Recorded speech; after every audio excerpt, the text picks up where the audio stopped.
28, 2026, a major conflict ignited in the Middle East. The United States and Israel launched joint airstrikes against Iran. The campaign was named Operation Epic Fury. Strikes targeted key Iranian military and government locations across at least 9 cities. In the opening hours, Iran's supreme leader, Ali Khamenei, was assassinated. That single act escalated the situation dramatically.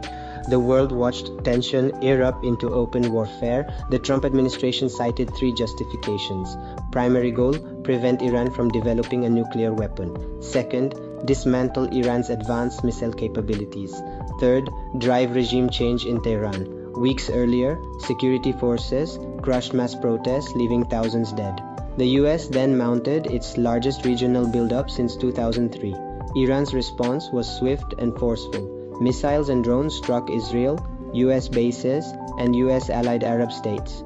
The war quickly evolved into a complex multi-front struggle. Iran activated allied militias and proxies across the region. The aim, stretch adversaries and open distant battlegrounds. Hezbollah engaged Israel, pulling forces to a tense northern front. Intense clashes demanded constant diplomatic attention from Washington. In Iraq, Iran-aligned militias attacked US bases and personnel. Iraq became another active combat zone, raising wider destabilization risks.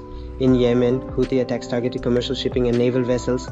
Costs mounted, signaling prolonged naval engagements. A parallel war raged in cyberspace against grids and command systems. Digital attacks threatened power, finance, and civilian life. Analysts warned the US risked strategic overextension.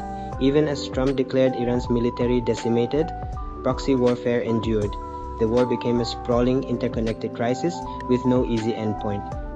Iran announced the closure of the Strait of Hormuz, a vital choke point. Nearly a fifth of global oil and major LNG flows were trapped. The IEA called it the greatest energy security challenge in history. The US Navy enforced a blockade of Iranian ports. At least 33 ships were redirected in early days. A maritime deadlock gripped the Gulf. Trump asserted total control, but gridlock persisted. By late April, reports showed only 1 ship passing through. Maritime insurance costs skyrocketed. Fleets detoured, adding weeks and costs. US planners drafted options to neutralize Iranian defenses and energy sites. Iran moved assets to concealed positions as ceasefire wavered. Hormuz became the central chessboard of military and economic warfare. The war's economic shocks spread worldwide. US fuel prices jumped, feeding inflation. Americans were told to expect higher costs for a little while, with disruptions lingering, and transportation, heating, and goods grew more expensive. Europe faced a second major energy crisis. Hormuz closure and LNG facility damage crimped supplies for years. European gas benchmarks nearly doubled. Industries staggered under soaring energy costs. Fertilizer exports halted, threatening global agriculture. As crop yields and food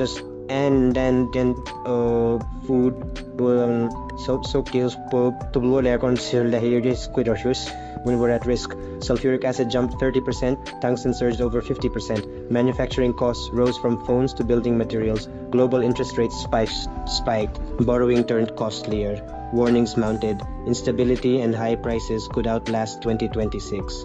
Beneath strategy and statistics lies a profound human cost.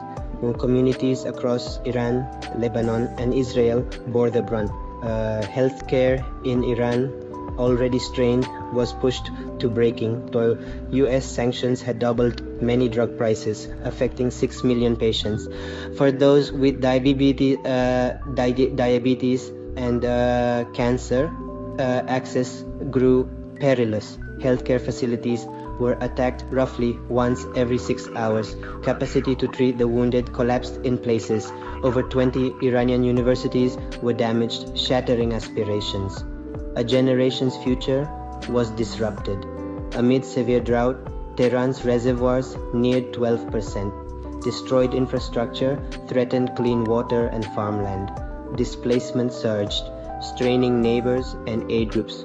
Lives lost, bodies wounded, education halted, futures imperiled. The political fallout proved as consequential as the economics. Alliances were tested. Many partners voiced deep concern. Pope Leo XIV condemned the war, echoing calls for peace.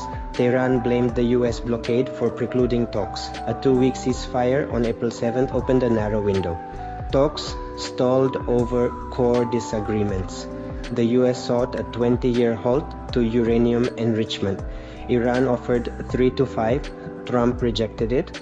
Mojtaba Khamenei succeeded his slain father, complicating diplomacy. Experts warned the war incentivized global nuclear proliferation. By late April, 13 US personnel were killed and 400 wounded. With no timeline and rising risks, the world stayed on high alert. The war shows how regional fires can become global crises. Its shockwaves touched markets, trade, health, and daily life. The path forward demands deliberate international action. First, protect civilians and safeguard hospitals, schools, and water. Second, reopen trade arteries, especially the Strait of Hormuz, under neutral oversight. Restoring flows can ease inflation and steady markets. Finally, restart meaningful diplomacy grounded in verification and compromise. Address core security concerns and reduce proliferation risks. Lasting security lies in the patient, persistent, courageous work of building peace.